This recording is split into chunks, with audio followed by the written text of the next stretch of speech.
మోచేత్తో activation ఉంది. Sugar పేషెంట్కి number 1 ఆసనం. చక్కగా స్మైలింగ్ ఫేస్ పెట్టి చేయండి. 5 4 ఫస్ట్ తల తెచ్చేసి హ్యాండ్ తీసి దండాసనం చక్కగా లెగ్ మూమెంట్ చేసుకోండి. ఇప్పుడు సిట్టింగ్ పొజిషన్ ఆసనాలు కంప్లీట్ చేసాం. ఇప్పుడు బోర్లా పడుకొని చేద్దాం.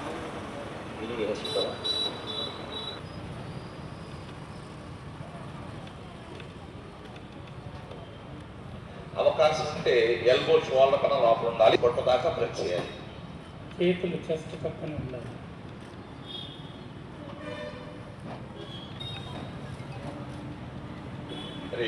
రిలాక్స్ నిదానంగా దించేసేయండి. చక్కగా మళ్ళీ మకరాసనంలోకి వెళ్ళిపోండి. టైట్ చేయాలి. పాదాలు స్ట్రెచ్ చేయాలి. మోకాళ్ళు బెండ్ చేయాలి. రెండు బొటనవేలు స్ట్రైట్గా ఉంచి ఉండటానికి ప్రయత్నం చేయండి.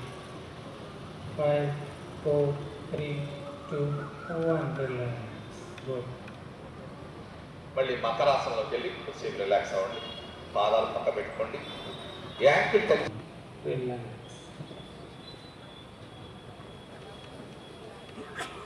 మళ్ళీ చక్కగా ప్రశాంతాసనంలో పాదాలు పక్క తిరిపి ఉంటే గడ్డం పైకి లేపు. తల దించు మాకండి. తల 4 3 2 1 రిలాక్స్. తల దించేయండి. ఫస్ట్ హ్యాండ్ దించేసేయండి. లెగ్స్ ఉండాలి. విధాలు ఓపెన్ చేయొద్దు కూడా. మనం ఏ ప్రాణాలు చేసినా కానీ బడి స్టార్ట్ చేయండి. బాడీ స్ట్రైట్ ఉంచుకోండి.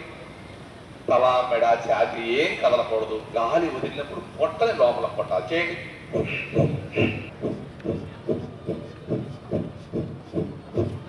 డైలీ ఒక 5 to 50 టైమ్స్ చేస్తే 15 మినిట్స్ చేస్తే మనం డాక్టర్ దగ్గరికి వెళ్ళాల్సిన అవసరం ఉండదు. అంత చక్కగా ఉపయోగపడుతుంది. మన ఆరోగ్యం మన చేతిలోనే. గాలి తీసుకుంటూ గురించి ఆలోచించద్దు. తెలియకుండా తీసుకుంటారు. గాలి వదిలినప్పుడు పొట్టం లోపల కొట్టండి. తల ఒకసారి చక్కగా చేస్తాను అలా పొట్టం లోపల కొట్టాలి. మన తిన్న ఆహారం కూడా చక్కగా బర్న్ రిలీజ్ రిలాక్స్. మన టైం లేదు కాబట్టి చక్కగా రిలీజ్. ఇట్లా సైకిల్స్ ఉచ్ఛ్వాస నిశ్వాసాలతో ఈ యొక్క ప్రాణశక్తిని పెంచుకోవటం. లెఫ్ట్ నుంచి బ్రీత్ అవుట్ చేసాక వదులుతాం. మనం తీసుకుంటాం. లెఫ్ట్ నుంచి తీసుకుంటాం. ఎండ్ కూడా లెఫ్ట్ నుంచి తీసుకున్నాక వదిలేసినాక గాలి తీసుకోవాలి. తీసుకున్నా కొద్దిసేపు ఆపి నిదానంగా 2 ముక్కులు తెరవాలి. మీరు సరిగ్గా తీసుకుంటే ఆ లోపలికి వెళ్ళిన గాలి మీకు ఇప్పుడే చల్లగా తెలుస్తూ ఉంటుంది. మనకి అర్థమవుతూ ఉంటుంది. బాడీ అంతా కూల్ అయిపోతుంది. శీతలి ప్రాణాయామం సమ్మర్లో చేయాలి. వింటర్లో చేయకూడదు. ఈ ప్రాణాయామం చక్కగా స్ట్రైట్ కూర్చొని ప్రశాంతంగా చేయండి.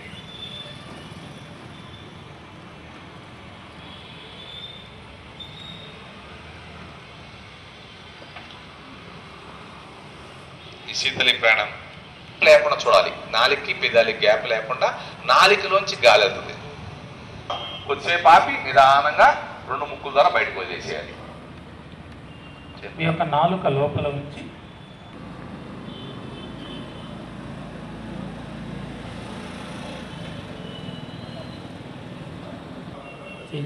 దుఃఖ భావే.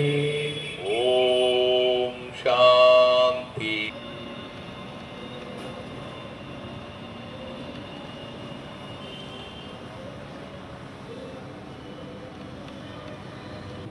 రిలాక్స్.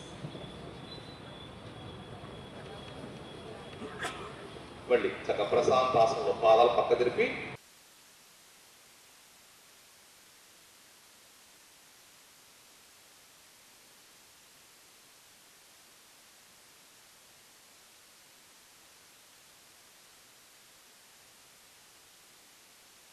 భాగంగా ఈరోజు 15వ రోజు ఎన్టీఆర్ జిల్లాలో బీఆర్టీఎస్ రోడ్లో యోగా కార్యక్రమం నిర్వహించడం జరిగింది. ఇక్కడ ప్రతి సెక్టర్ పీపుల్ని తీసుకొచ్చి ఇక్కడ యోగా చేయించి వాళ్ళకి యోగా ట్రైనింగ్ ఇవ్వడం జరుగుతూ ఉంది. ఈరోజు ఎక్స్ ఆర్మీ పర్సన్స్ అలాగే ఎక్స్ సర్వీస్ మెన్ను అలాగే రిటైర్డ్ ఆఫీషియల్స్ని పిలవడం జరిగింది. చాలామంది వచ్చారు, చాలా ఉత్సాహంగా పాల్గొన్నారు. దీని ముఖ్య ఉద్దేశం ఏంటంటే యోగాంధ్ర కార్యక్రమంలో మన జిల్లాలో 10 లక్షల మందికి, రాష్ట్రంలో 2 కోట్ల మందికి యోగా నేర్పించి వాళ్ళు యోగా ప్రాక్టీస్ చేసేలా చేసి వాళ్ళ స్ట్రెస్ ఫ్రీ లైఫ్ లీడ్ చేయడానికి, వాళ్ళ ప్రొడక్టివిటీ పెరిగడానికి ఈ కార్యక్రమం చేపట్టడం జరుగుతూ ఉంది. ఇప్పటికీ చాలా అవేర్నెస్ వచ్చింది. ప్రతి గ్రామాల్లో కాంపిటీషన్ చేశాము.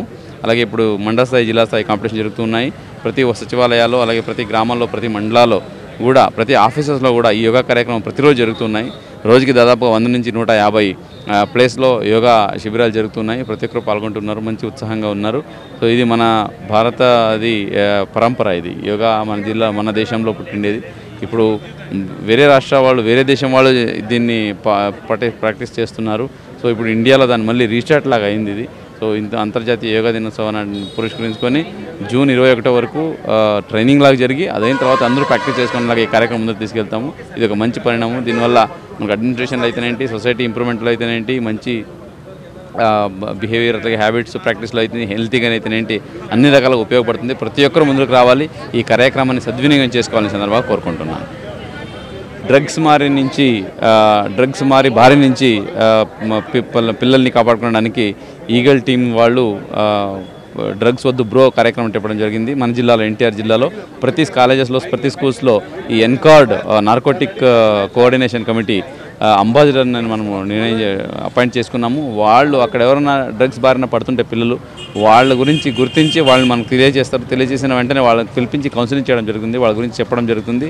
వాళ్ళకి దీని గురించి అయ్యే నెగిటివ్ ఇంపాక్ట్స్ అన్ని చెప్పి వాళ్ళని అవేర్నెస్ కల్పించి వాళ్ళని మాన్పించడం జరుగుతుంది. ఎవరైనా ఆల్రెడీ దాని బారిన పడి ఉంటే వాళ్ళని రీహాబిలిటేషన్ సెంటర్ కూడా పంపించి దాని గురించి మళ్ళీ వాళ్ళకి కొనసాగించకుండా వాళ్ళకి మంచి జీవిత విధానం నేర్పించడం జరుగుతుంది.